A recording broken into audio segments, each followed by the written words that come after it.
Décryptage, c'est maintenant avec Maurice Violton qui reçoit Joël Boudine, maître de conférence spécialiste du droit public à l'Université des Antilles et de la Guyane. Défiscalisation, le fait de sortir du champ d'application de la fiscalité et ne plus soumettre à l'impôt selon le dictionnaire. La défiscalisation, un mot qui a donné le tournis à nos dirigeants politiques, économiques et aussi, on le voit avec l'actualité, le monde judiciaire. Bonjour Joël Boudine. Bonjour. Vous êtes maître de conférence spécialiste du droit public à l'Université des Antilles et de la Guyane. En principe, sur le papier en tout cas, la défiscalisation devait être pilier du développement des économies de nos régions. La première fois qu'on a évoqué cette défiscalisation, c'était quand? On peut considérer que c'est en 1952. Mais à l'époque, c'est vrai que la défiscalisation était assez timide et c'était assez ciblé. Ça concernait quelques secteurs d'activité et quelques entreprises. Mais on peut dire que l'étape la plus importante, c'est 1986 avec la loi Ponce. Alors, que s'est-il passé depuis? Ça fonctionne ou pas? La défiscalisation fonctionne tant bien que mal. Vous savez, lorsqu'on met en place un mécanisme, un dispositif fiscal, il faut s'attendre à ce qu'il y ait des dérapages, il faut s'attendre à ce qu'il y ait des contre-coups. Donc il y a des éléments positifs, il y a des éléments négatifs. Mais seulement je voudrais indiquer que depuis, le gouvernement n'a pas réalisé le bilan de la défiscalisation. Ce qu'il est en train de faire pour l'octroi de mer, mais il ne l'a pas fait pour la défiscalisation. Par conséquent, on n'a pas d'éléments précis là-dessus. Alors, chaque ministre qui passe à la Rio Dino, on a l'impression qu'il a tenu à laisser une empreinte avec un texte qui porte son nom. C'est une crise d'ego fatale au dispositif ? Oui, on peut dire cela, mais je crois qu'il y a un autre élément qui doit entrer en jeu, c'est le fait que le dispositif, il est pas performant. Donc chaque fois, il a fallu corriger le dispositif parce qu'il y a eu des abus, parce qu'il y a eu des montages financiers. Donc chaque année, pratiquement une fois par an, il y a eu des modifications de la loi de défiscalisation. Vous savez, lorsque vous avez des intérêts qui sont divergents, vous avez l'État qui veut procéder au développement économique. C'est ça l'objectif. Développement économique, baisser le taux de chômage. Et puis de l'autre côté, vous avez des investisseurs, ceux qui vont placer des capitaux. Eh bien, ces gens-là vont rechercher la rentabilité. Et c'est ça les intérêts divergents. Et par conséquent, à chaque fois, on va trouver des failles. Et à chaque fois, on va corriger. Et on va perfectionner. Évoqué depuis le début des années 50, vous l'avez dit, mise en place plus précisément avec la loi Ponce. Et comment expliquer qu'on n'ait pas pu définir un cadre bien précis, sans faille, qui puisse permettre aux économies de se développer? Pourquoi on n'a pas réussi à trouver le bon texte? Oui, je crois que effectivement ça a été de l'improvisation, c'est vrai. Ça a été de l'improvisation. Si je prends l'exemple du logement, on voit très bien que le législateur s'est quelque peu gouré parce que dès le départ, il a lancé une défiscalisation du libre, secteur libre, c'est-à-dire les logements de standing, etc. Et il s'est rendu compte de sa faute. Il est passé au logement intermédiaire, c'est-à-dire au logement avec un contenu plus social, c'est-à-dire qu'on va tenir compte des loyers, aux ressources des locataires. Et puis aujourd'hui, il est passé au social. Donc ça veut dire que quelque part, il y a eu de l'improvisation là-dedans. Il y a eu beaucoup d'erreurs. Avec des conséquences désastreuses, ne serait-ce que sur le prix de l'immobilier. Aujourd'hui, une famille de classe moyenne ne peut pas facilement acheter un appartement.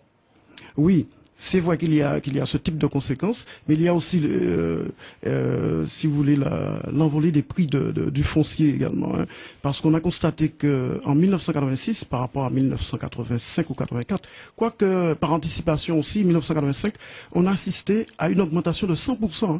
Donc en Martinique, Guadeloupe, Réunion, je ne sais pas pour la Guyane. Donc quelque part, effectivement, il y a eu des dérapages à ce niveau. Et si le prix des terrains a augmenté, ça veut dire que le prix des bâtiments également a également augmenté.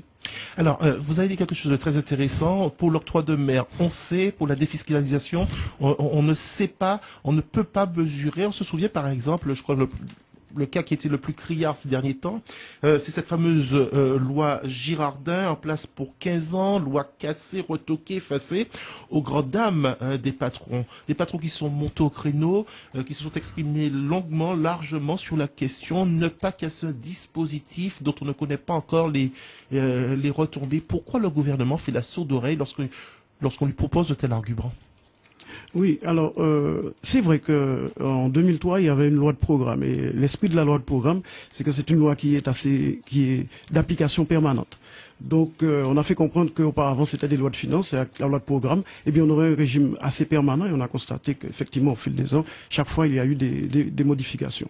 Alors, le gouvernement, bon, s'agissant de l'octroi de mer, il faut dire qu'il y a beaucoup plus de pression sur le gouvernement, en ce sens que pour l'octroi de mer, vous avez quand même des taux d'imposition qui sont plus importants concernant les entreprises étrangères. Tandis que la défiscalisation, c'est plus, on va dire, c'est plus une aide d'État, c'est-à-dire c'est plus une aide qu'on va accorder aux entreprises locales par rapport à. Alors, vous avez dit que il y a quand même, vous avez dit que ça ne fonctionne pas. Tout ne fonctionne pas. Il y a quand même de bonnes nouvelles autour de cette défiscalisation, puisqu'il y a quand même le volet immobilier et puis il y a tout le reste qui permet d'acheter des équipements pour pouvoir lancer des entreprises. Ça fonctionne, ça. Oui, absolument. On peut considérer que lorsqu'on a mis en place la défiscalisation, la véritable défiscalisation, celle de 1986, effectivement, le paysage a bougé. Hein, si on prend une photographie avant 86 et quelques années après... En 86, c'était comment? En Pardon 86, c'était comment? Avant 86. Avant 86. Avant 86, effectivement, il n'y avait pas ce parc de logement. Il y avait aussi très peu d'entreprises. Seulement, si vous voulez, le problème de la défiscalisation, c'est de ne pas avoir répondu au chômage. Hein. Le taux de chômage est toujours resté constant. Alors on dit que la défiscalisation permet de contenir le taux de chômage, mais ne fait pas baisser le taux de chômage. Donc il y a eu quelques entreprises qui ont pu bénéficier dans le tourisme, dans le transport, le bâtiment s'est développé à cette époque. Bon, aujourd'hui, c'est vrai qu'il y a un tassement. Donc le dispositif est quelque peu fatigué. Et dans l'immobilier, le parc a quand même évolué, il s'est embelli. On a eu des logements de standing, etc. Bon, on s'est rendu compte de son erreur après, mais quand même, il y a eu un certain nombre de résultats. Dernier épisode en date, la loi Célie qui devrait disparaître en 2012. L'immobilier en Martinique, ça ira mal? Ça ira plus mal? Alors c'est vrai que la loi Célie va disparaître à la fin de l'année 2012, mais même durant l'année 2012, la loi Célie va subir un coup de rabot fiscal, enfin 15% de réduction sur les réductions d'impôts. Par conséquent, même en 2012, on va quand même souffrir, voire de 2013.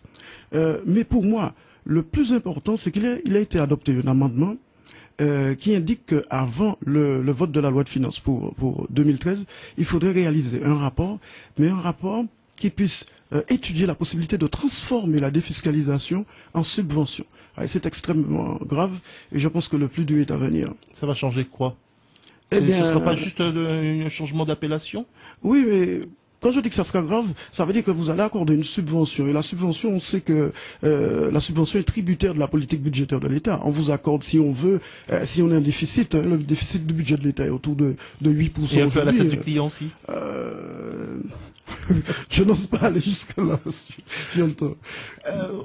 L'actualité du moment nous indique cette affaire de défiscalisation, de fraude à la défiscalisation concernant des bateaux avec des chefs d'entreprise martiniquais et à Saint-Martin qui sont impliqués, également des personnes à Paris. Est-ce qu'on peut imaginer un renforcement des systèmes de contrôle pour mieux gérer la défiscalisation? Oui, un renforcement du système de contrôle. C'est vrai que ça a été opéré déjà par la loi de 2003 qui a renforcé les contrôles. Mais c'est vrai que on ne peut pas éviter ce genre d'événement. Alors c'est vrai, des fois on reste dans la légalité, c'est-à-dire qu'on fait des montages. Et des fois il y a eu des abus de droit. Non.